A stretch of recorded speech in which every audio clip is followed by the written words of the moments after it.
fisik, niru, akal, harta.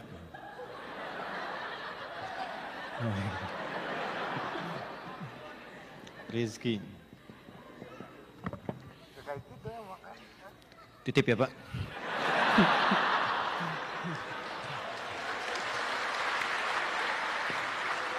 Quran surah ke-51 ayat 22, Quran surah ke-29 ayat ke-60, Quran surah ke-2 ayat 168, Quran surah ke-2 ayat 174, Quran surah ke-7 di ayat ke-96. 1,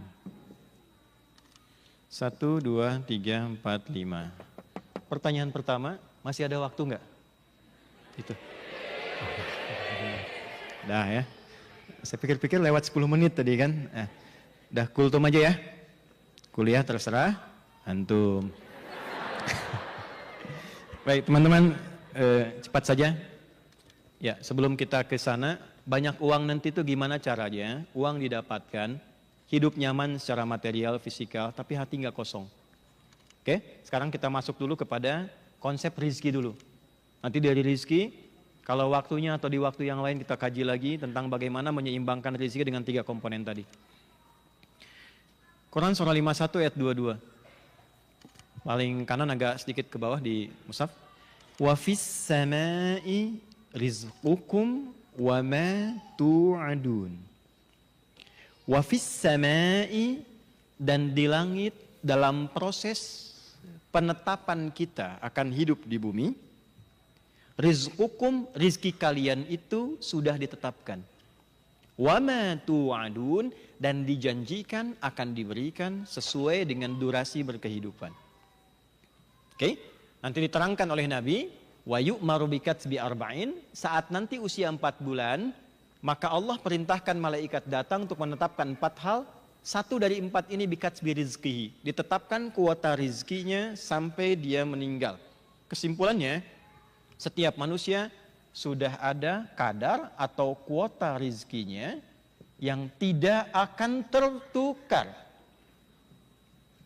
Putri bisa tertukar, menteri bisa tertukar, tapi rizki tidak akan pernah tertukar. Ya. Dulu kan ada sinetron putih yang tertukar kan ya? Rizki tidak. Nah, ini doktrin pertama yang ditanamkan pada jiwa kita oleh Al-Quran. Anda kalau mau berusaha apapun, bekerja, kumpulkan uang, pahami yang pertama, uang bagian dari rezeki bukan? Saya ulangi, uang bagian dari rezeki bukan? Semua yang menghadirkan kenikmatan bagi kita itu disebut rezeki. Anak itu rezeki, suami, istri itu rezeki. Nanti puncak rezeki itu ketenangan, namanya sakinah. Ya, nanti ada 3 bagian, sakinah, mawaddah, satu lagi apa? Rahmah. Nah, sakinah kenapa didahulukan? Karena ketenangan itu nanti melampaui rizki-rizki yang sifatnya material. Contoh, yang perempuan dulu ya. Pilih mana? Kaya tapi gelisah atau miskin tapi tenang? Tidak ada pilihan ketiga. 2 aja. Paham saya? Kaya tapi gelisah atau miskin tapi tenang? Sekarang paham kan? Nah. Oke, udah balik lagi. Kembali ke uang tadi, ke materi. Karena rizki sudah diatur dan tidak akan pernah tertukar, maka norma pertama yang berlaku bagi kita selaku hamba Allah yang mukmin, perhatikan baik-baik. Yakinlah dengan kuota kita dan jangan pernah menyoal tentang kadar rizki orang lain. Jadi kalau sudah paham rizki kita sudah ada dan tidak akan pernah tertukar, maka jangan pernah terpikir untuk mengambil rezeki punya orang. Karena kaidahnya, kalau sudah tertata kadarnya, tidak akan bertambah, nggak akan berkurang. Pas. Jadi kalau ada orang mencoba mengambil rezeki punya orang lain, dan hadir pada dirinya, tidak akan menambah rezekinya. Yang akan diterima oleh dirinya dan dikonsumsi, itu hanya kuota dirinya saja. Contoh, dia mendapat dari hidup sampai meninggal, cuma 1 miliar misalnya. Cumannya ini kadar untuk kemaslahatan dia. 1M itu kadar yang jelas. Supaya dengan itu hidupnya baik, selesai tugas dunianya, dibawa pulang ke akhirat tanpa masalah. Dan ini dijadikan misteri, gaib sifatnya. Sebab untuk mendukung manusia supaya semangat mencarinya. Kalau diberikan informasinya berapa kuotanya, nggak akan semangat hidup. Mbak misalnya rezekinya 1 miliar. Sore ini udah ngambil 999.999.000 rupiah. Tinggal 1.000, apakah mau datang ke kajian? Tidak. Di kamar, ya astagfirullah, astagfirullah. Pingsan, datang teman, bawa minuman, baru 1 sedot, 1.000 meninggal. Nih, dibuat rahasia. Nah kalau ngambil punya orang, misal ada orang korupsi. Ada yang terpikir korupsi. Ngambil misalnya punya orang 100 miliar. Ini hanya melelahkan diri saja. Sebab ketika ngambil punya yang lain, yang akan dia konsumsi tetap kadar rezekinya saja, cuma 1M ini. Makannya tetap segitu, minumnya segitu, sampai dapat 1M meninggal. 99 yang nggak akan pernah didapatkan. Hanya nafsunya saja. Kumpulkan, hitung, pengen nambah, sampai meninggal, yang kepake cuma ini saja.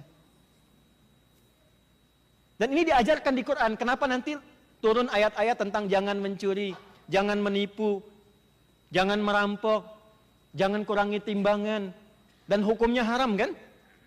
Apa artinya haram?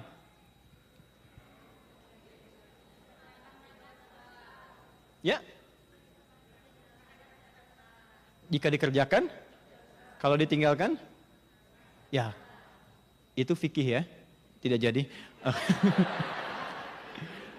Haram itu seakar dengan kata hurmah, artinya hormat asalnya. Hormat itu dari bahasa Arab. Kenapa muncul hukum haram? Bukan ingin membatasi ruang gerak kita, tapi menjaga kehormatan kita. Jadi filosofi hukum haram itu kenapa dilarang? Supaya menjaga diri kita tetap tampil terhormat. Sebab kalau dikerjakan itu runtuh kehormatan kita. Allah punya sifat sayang, tidak ingin hambanya runtuh kehormatannya. Kalau ada orang korupsi, runtuh kehormatannya. Begitu dikembalikan, kan hukum akan berkata, kembalikan kepada yang pemiliknya. Dia korupsi sampai 100 miliar, kuota dia cuma 1M. Kena kemudian sama KPK, kena TPPU, yang rusak kehormatan dirinya, keluarganya, anaknya sedang sekolah. Tolong teman-teman yang pejabat, yang pebisnis ya, tolong pelajari satu fikih yang sangat penting. Ada dosa-dosa itu yang sifatnya extraordinary crime. Yang kalau dikerjakan, bukan hanya pelakunya, tapi berdampak pada keluarganya. Saya sampaikan materi ini di pemerintahan, di kehakiman, di kejaksaan, dan turunannya. Kalau satu orang terfikir berbuat maksiat seperti korupsi, tolong pikirkan keluarganya. Taruh foto anaknya tuh di kantornya. Karena yang kena pasti keluarganya itu. Anak yang tanpa salah tiba-tiba dibully sama temannya. Bapak kamu koruptor ya? Depresi. Keluarga sulit. Tolong pahami itu ya. Nah balik ke sini, kalau sudah mengerti tentang ini, teman-teman gak usah bertindak kriminal. Untuk apa merusak? Saya sedih waktu di Indonesia mendengar berita ada 1 korban jiwa meninggal di Jepang. Kan? Hanya untuk mendapatkan sesuatu yang kecil dan itu orang tua gitu. Apa yang didapatkan? Apa menambah maslahat? Tidak. Mengangkat kehormatan? Tidak. Dan yang runtuh itu bukan hanya personalnya, sebangsa kita muncul tuh. Orang Indonesia berbuat seperti ini gitu kan. Tapi dasar berpikirnya bukan ke situ. Dasar berpikirnya adalah boleh jadi karena belum memahami teori tentang rezeki. Jadi kalau bisa ditempuh dengan cara yang baik, kenapa menempuh dengan cara yang tidak baik? Orang-orang yang paham tentang rezeki sudah teratur, kuotanya sudah ada, tidak akan mungkin mengambil punya orang lain dan tidak akan pernah merasa iri hati dengan pendapatan orang. Amanah mande berdampingan dengan restoran ibu kandung. Walaupun dua-duanya bayar. Sumatera itu luar biasa. Ada yang satu bikin restoran pagi sore. Temannya mau bikin sudah ada, dia bikin siang malam. Satu lagi datang, dia lihat oh sudah ada pagi sore siang malam, dia buat begadang. Amanah mande buat restoran, ibu kandung buat restoran. Datang ke sini 50 orang, ke sini 5 orang. normalnya iri nggak? Kan? Orang yang nggak paham hukum ini, dia akan berkata, gimana dia bisa dapat itu ya? Gimana cara menjadikan dia sepi yang saya ramai? Maka mulai disusun hal-hal yang tidak elok untuk dilakukan. Nah, pemahaman tentang kadar rezeki ini membuat kita paham bahwa kuota sudah diatur, tinggal bagaimana cara memahami dan mencari.